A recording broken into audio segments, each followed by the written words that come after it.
Can't sleep? Don't want to sleep? Afraid to sleep? Are the windows closed? Are your doors locked? Did you check your closet and under your bed? Maybe you should keep a light on in the hallway, just in case.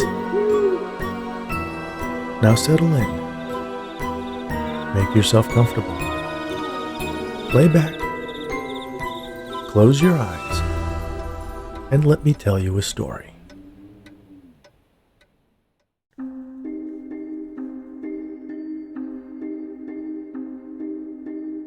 New Year's resolutions are easy to make. It's the keeping part that's hard. But what if you had some help? What if someone made it so that you had to keep on living the same year over and over again until you got it right? What would you do different? What would you do exactly the same? Resolved. Roger looked at the woman curled up next to him on his sofa while the New Year's Eve show they were watching played on the television. She smiled back at him. "So, any resolutions?" she asked. It was the same question he had heard from hundreds of different women in all the variations of New Year's Eve he had experienced so far. It was the question that had started it all. The first time he had been asked about his resolution for the coming year, he had laughed it off. But his companion at that New Year's Eve party seemed offended by his cavalier attitude. "You must have a resolution," she insisted. "That's just a silly tradition," he replied. "No one really does anything they promise for the whole year." "That's no excuse not to try," the woman replied. "I'm open for suggestions," he challenged. The countdown for the new year was coming down to the last few seconds. He'd never forget that expression on her face. She was smiling, but not in a friendly, happy way. It was more of a smirk that conveyed to Roger that she knew something he didn't know. "You might regret that decision," she warned. "Try me," he dared. "Okay. Since you are so reckless with your choices, you resolve to make only good ones for the entire year." "What does that mean?" he asked. But before he could even finish the question, the surrounding partiers erupted in the shouts of "Happy New Year!" She grabbed his face with her hands and kissed him, hard. It wasn't the soft, passionate kiss that promised more to come he had experienced on previous New Year's Eve dates. She held him tight, and it felt like she was sucking the air out of his lungs. He struggled to break free, but couldn't, and eventually everything went dark. Roger awoke alone in his bed, not remembering how he got there. He was hungover and felt the beginnings of a cold tickling the back of his throat. It was a day off, so it took him a while to notice that something was odd. At first, it was a weird sense of déjà vu that he couldn't turn off. It felt like everything he did, everything that had happened before. Then he realized why. He was back to the beginning of the year he had just celebrated the end of. At first, he wondered if it was some kind of prank. But if it was, the whole world was in on it. The same news stories were on the front page of the paper. The same teams were playing in the big college bowl games. The weather was exactly the same. The next day at work, he sat through the same first quarter company meeting, had the same conversations with his coworkers, and went home to find out that the latest episode of his favorite television show was one he had already seen. He was reliving the last year over again. He couldn't handle it. Thinking it was a dream, he tried to go along with it for a few days, but after the first week, he couldn't bear to go to work anymore. He spent a month just staring at the television, tuning to the channels he never watched to see something different, anything new. But nothing new really happened. He would go out once in a while, but his savings soon evaporated, and he started borrowing himself into a financial hole. He just needed to get past this year. And so the weeks and months passed, day by familiar day, until he found himself watching some mindless New Year's Eve show on TV. Midnight came.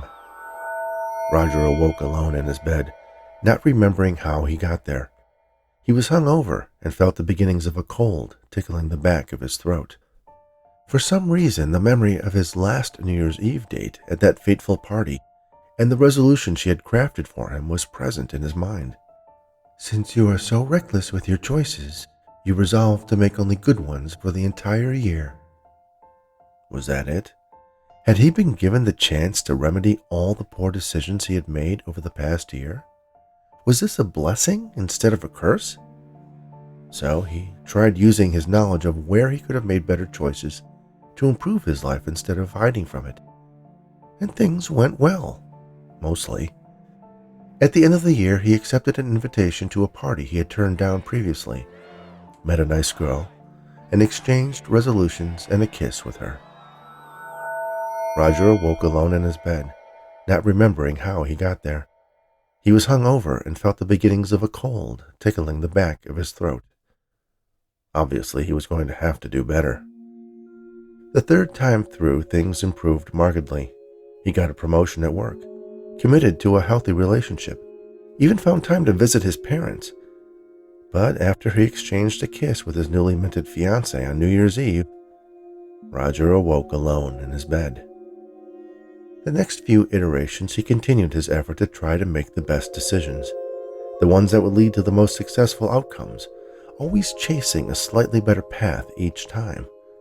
But each year ended back at the beginning. So he gave up and tried something else.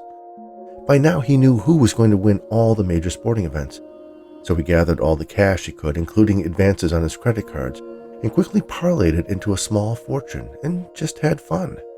He bought sports cars, yachts, exotic pets, luxury mansions, even drugs and $1,000 bottles of wine. Several repeated years passed in decadence, but always led him back to the beginning. Maybe he wasn't going big enough. He memorized a few large lottery jackpots, giving him enormous payouts that he donated to charities, hoping that such a selfless gesture would earn him a reprieve from his timeless prison. Roger awoke alone in his bed. He had lost count by this time of how many years had passed, or rather, how many times this one particular year had passed. He'd tried making the best possible decisions he could come up with. He tried making the most financially beneficial, the most considerate, even asking, what would Jesus do? But each ended with the same result.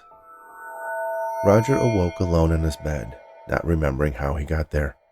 He was hung over and felt the beginnings of a cold tickling the back of his throat. And the words of his bewitching New Year's date so long ago echoing in his ears, binding him to only make good decisions. Hadn't he tried that? Well, he supposed it depended on what your definition of good was. There was such a subjective word in that context. But at the same time, he got to thinking about what a good decision was to him. If he was forced to come up with a definition, the first one that came to mind was that it was a decision that he felt good about. Well, why not? When it came time to decide which project to lead at work, he picked the one that he knew he would have fun doing, that would be interesting and challenging, rather than the option that was simple and straightforward and an easy win. When he chose where to go on vacation, he picked a place that was familiar and relaxing, rather than the one that was advertised as the singles paradise. And that was when he met Emily, a sweet girl who was strong and independent, and made him want to be the best version of himself. And when he had to decide what to do on New Year's Eve, he and Emily spent a cozy evening at home. So, any resolutions? She asked. Roger smiled. Just one. I want to find a resolution to my last resolution. What's that supposed to mean? Emily asked. Just kiss me first, Roger said as the host on a television show they had tuned in counted down to 0. Emily kissed him softly, passionately.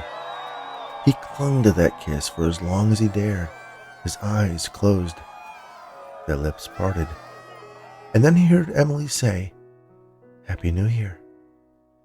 Roger opened his eyes. Emily was still there, smiling. He hadn't been whisked back to the beginning of the year, hadn't been yanked out of the present to relive the past. He was in new territory, the future. "What do you want to do this year?" she asked. "I have no idea," he answered. "You decide." Thank you for listening to Resolved, written especially for the Bedtime Stories for Insomniacs Fiction podcast by Rich Hosek. Please remember to subscribe on your favorite podcast app. Rate us on Apple, Spotify, and Audible. And share these stories, as well as the unabridged audiobook versions of my novels, with anyone you know who enjoys audio fiction.